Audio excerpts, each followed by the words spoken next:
50 বছর আজকে আপনারা যে সংবিধান হত্যা দিবস পালন করছেন এবং যুব মোর্চার আজকে যে মক পার্লামেন্ট দীর্ঘদিনের রাজনীতিতে আপনি জনপ্রতিনিধি সংসদ থেকে বিধায়ক, এই মক পার্লামেন্ট ইমার্জেন্সি কিভাবে দেখছেন? প্রথম হচ্ছে আজকের দিনটা যে কোনো গণতান্ত্রিক এবং সংবিধানকে যারা মানেন, যারা বাক স্বাধীনতা, রাজনৈতিক স্বাধীনতা, ধর্মীয় স্বাধীনতা এবং ভারতবর্ষের মহান সংসদীয় ব্যবস্থাকে, গণতন্ত্রকে যারা মানেন, তারা প্রত্যেকেই আজকের দিনটা একটি ব্ল্যাক ডে হিসেবে উদযাপন করছেন বা করা উচিত। এবং আমাদের যুব মোর্চা মক পার্লামেন্টের মধ্য দিয়ে এটা অবজার্ভ করছে। আমি সহ আমাদের যারা এমএলএরা কলকাতায় আছেন, কালকে অ্যাসেম্বলি শেষ হয়ে গেছে, তারা এখানে ডক্টর ইমরান খানের আহ্বানে আমরা জাস্ট ওদেরকে এনকারেজ করতে এসেছি এবং দেখতে এসেছি। এবং আজকের দিনটাতে আপনার ভারতবর্ষের গণতন্ত্র, সংবিধান হত্যা করা হয়েছে এবং বিশেষ করে আক্রমণের কেন্দ্রবিন্দু ছিল রাষ্ট্রীয় স্বয়ংসেবক সংঘ এবং জনসংঘ, তার সাথে মিডিয়া, সংবাদপত্র। এবং সেই কালা দিনটাকে আমরা স্মরণ করার সাথে সাথে এটাও আমরা স্মরণ করব যে এই ধ্বংসাত্মক রাজনীতির যিনি পশ্চিমবাংলার নেতৃত্ব দিচ্ছেন, যিনি সংবিধানের 4টে পিলারের কোনো পিলারকে মানেন না, lawmaker, bureaucrat, judiciary, media, সেই মমতা ব্যানার্জি, তিনি কিন্তু 1975 সালে জয়প্রকাশ নারায়ণের গাড়ির উপরে দাঁড়িয়ে তিনি জরুরি অবস্থার পক্ষে কি করেছিলেন তার প্রামাণ্য ছবি সবার কাছে আছে। স্বাভাবিকভাবে সেদিন জরুরি অবস্থাকে সমর্থন করা মমতা ব্যানার্জি এবং প্রত্যেকটি ভারতবাসীর কাছে শ্রদ্ধাস্পদ জেপিজি তার গাড়ির উপরে দাঁড়িয়ে কলকাতায় যে অসভ্যতামি তিনি করেছিলেন, আজকে সেই সংস্কৃতি বাংলায় মমতা বন্দ্যোপাধ্যায়ের নেতৃত্বে সেই অপসংস্কৃতি, মানে এটা মমতার সংস্কৃতি, চাপিয়ে দেওয়ার চেষ্টা করছে। তাই বিধানসভায় বিরোধী দলের এমএলএরা মার খান, অপোজিশন লিডারকে হাম্পিং ডাম্পিং লায়ার বলা হয়, কুৎসিত স্ল্যাং ওয়ার্ড।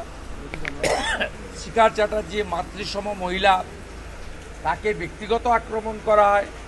অগ্নিমিত্রা পাল, তার যে নিজস্ব একটা আলাদা উল্লেখযোগ্য কোয়ালিটি, তাকে আক্রমণ করে বলেন যে আপনার ফ্যাশন শুনবো, তো আপনার কাছে রাজনীতি শুনবো না।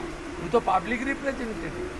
বিধানসভাতে মমতা ব্যানার্জিও এমএলএ, বরঞ্চ ওনার নামের সামনে কম্পার্টমেন্টাল এমএলএ আছেন। একবার হেরেছেন, পরের বার আবার অন্য লোককে জোর করে রেজিগনেশন করিয়ে জিতেছেন।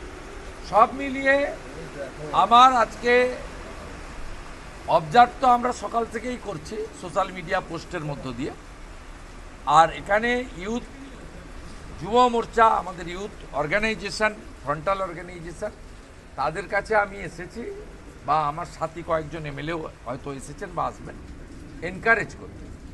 এবং পশ্চিমবঙ্গে জরুরি অবস্থার মতোই পরিস্থিতি চলছে, এখানেও সংবিধান প্রতিদিন প্রতি মুহূর্তে হত্যা হচ্ছে।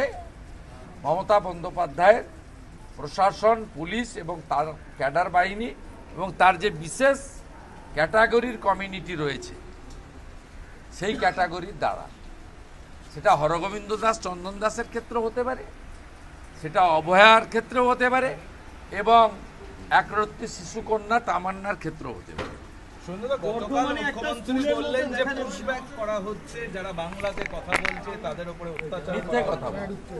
মিথ্যে কথা বলছে।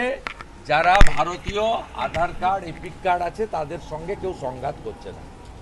2,36,000 রোহিঙ্গা মুসলমানকে পুশব্যাক করেছে এবং এটা অত্যন্ত ভালো কাজ করেছে আমাদের বিএসএফ। আমি তাদেরকে স্যালুট করি। আমার কাছে এটা 3 লক্ষের কাছাকাছি হবে। আমি 15 দিন আগে একটা খবর পেয়েছিলাম 2,76,000 খুব করেছে। এবং ওরাও বার্মা হয়ে বাংলাদেশ থেকে এসেছে, ওরাও বাংলাতেই কথা বলে। তাই মমতা বন্দ্যোপাধ্যায়ের ক্লিয়ার করা উচিত যে ভারতে থাকা ভারতীয়দের বাংলা ভাষা না রোহিঙ্গাদের বাংলা ভাষা। ভারতীয়রা নরেন্দ্র মোদীজির হাতে সুরক্ষিত, তিনি যে ধর্মের হোক যে ভাষার হোক, এটা নিয়ে কোনো বক্তব্য নেই। আর নরেন্দ্র মোদীজি শরণার্থী হয়ে আসা, বাংলাতে কথা বলা বাংলাদেশের হিন্দুরা ধর্মীয় কারণে যারা এসেছেন তাদের জন্যই তিনি হিস্টোরিক CAA তিনি চালু করেছেন, যার সুফল সবাই পাচ্ছেন। এবং বিশেষ করে পায়েলগামে হিন্দু বলে খুন করে দেওয়া বিটন অধিকারীর স্ত্রী, তিনি তার সবচেয়ে বড় উদাহরণ।